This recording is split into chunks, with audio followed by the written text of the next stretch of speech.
Now I have a bit of a problem. See, I'm currently testing a gaming projector, or just generally projector that happens to be very good for gaming, and I also am currently using a fairly tiny, I think it's like an Edimax USB Wi-Fi receiver. Now this is pretty terrible. The Wi-Fi reception is actually pretty bad, and especially if I say search, I don't know, TechteamGB, it takes quite a long time just to load the Google result, let alone play games on it, let alone really do anything else, and including videos as well. So this kind of needs to be fixed. So this video is currently running at 240p, which is, well, pretty bad considering this is a 1080p projector.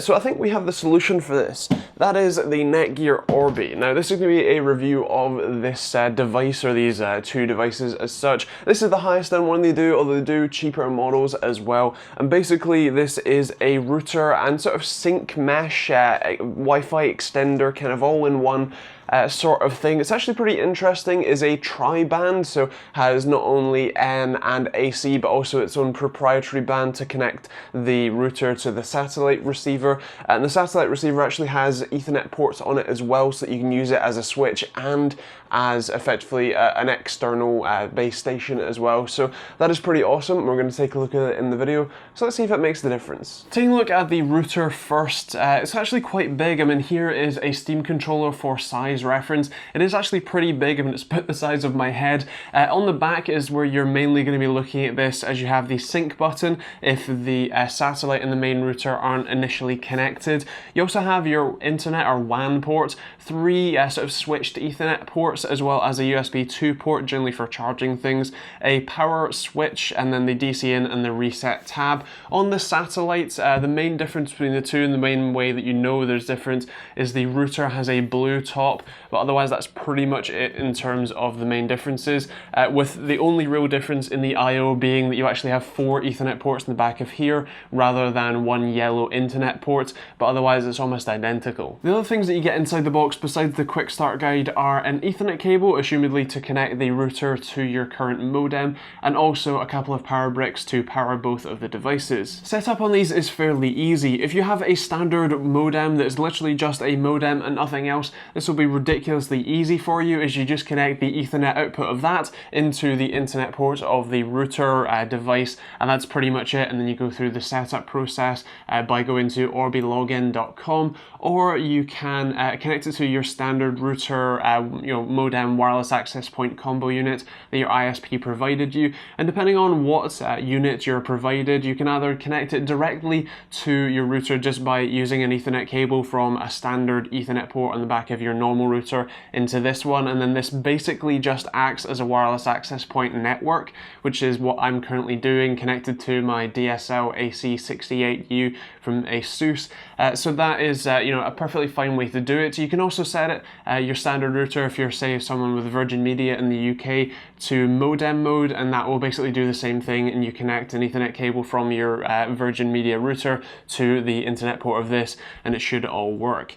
It should auto set itself up pretty well and fairly easily, so again, just go to orbilogin.com, go through the setup process, and then you can be taken to the sort of management software. The web UI is actually fairly easy to use, and both the basic and advanced modes have a pretty decent amount of settings available to you. Hopefully these should be cycling in front of me right now, so hopefully you're seeing those at the moment. But basically there's a lot of options. Parental controls was one that you do need to go sort of externally and log in with a Netgear ID for, I think, but nonetheless it was still fairly functional. There's a lot of settings available. You can put it in router mode or wireless access mode, enable or disable DHCP servers depending on what setup you're using, if you're connecting it to a router already, which will be handling DHCP normally, or if you're using this as your primary router. The overall signal strength for this is actually really pretty fantastic. I have what seems like lead-lined walls. It really is impossible to get Wi-Fi signal anywhere, even with pretty impressive general routers. So this setup was actually really impressive, and actually here's a few speed tests for you. So the first one you're seeing here is using that tiny USB receiver that I was talking about at the start of the video. That that's a really very appalling connection. As you can see, both uploads and downloads are shaking like hell. In fact, it was flatlining downloads and uploads for a long time. Ping is pretty awful. So really a very terrible experience. Now, when I connected the satellite to the PC directly with an Ethernet cable, I actually had some strange results. This is the speed test for the Ethernet connected result, and this one was a little bit better than the Wi-Fi adapter, but really not massively different. But when I used that same Wi-Fi adapter but connecting to the satellite connection that was right in front of me, that was an amazing connection. In fact, the little USB Wi-Fi adapter was the limitation there, as I expected the download speeds would be considerably higher. But as I said, connected via Ethernet, it was absolutely horrible, and speeds were overall pretty terrible. Ping consistently got worse over multiple tests, so I really don't know what the deal is with that. But in the Wi-Fi side of things, and especially if you are a Wi-Fi only home, which a lot of people are nowadays, then this setup, especially if you have a big home with lots of walls in the way, is a really impressive overall setup. When it comes to price, however, this gets pretty expensive.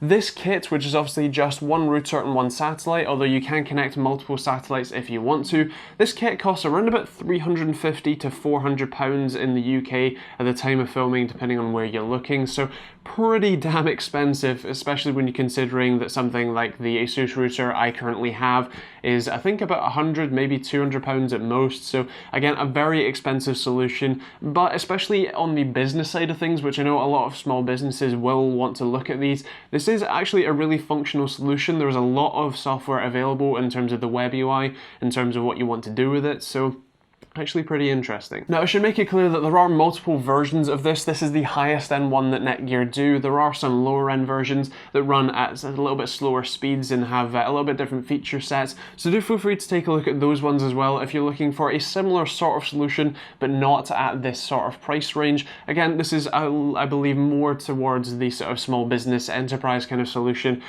trying to sort of hit the low end of Cisco kind of thing, rather than going for the real sort of consumer grade stuff, but it's still a very interesting proposition. So when it comes to scoring, for me, I think this is a pretty expensive solution. Despite its functionality, I think it's going to be something like a 3 or 3.5 for value for money here. In terms of performance, I think it has to be a 4.5 because the Ethernet really was very strange for me, but it was a very simple and elegant solution that was very fast. So again, functionality is probably going to be a 4.5 for me there as well. In terms of styling, these are very stylish devices, so it's going to be a 5. And TechteamGB score, I think, of a 4 with a gold award.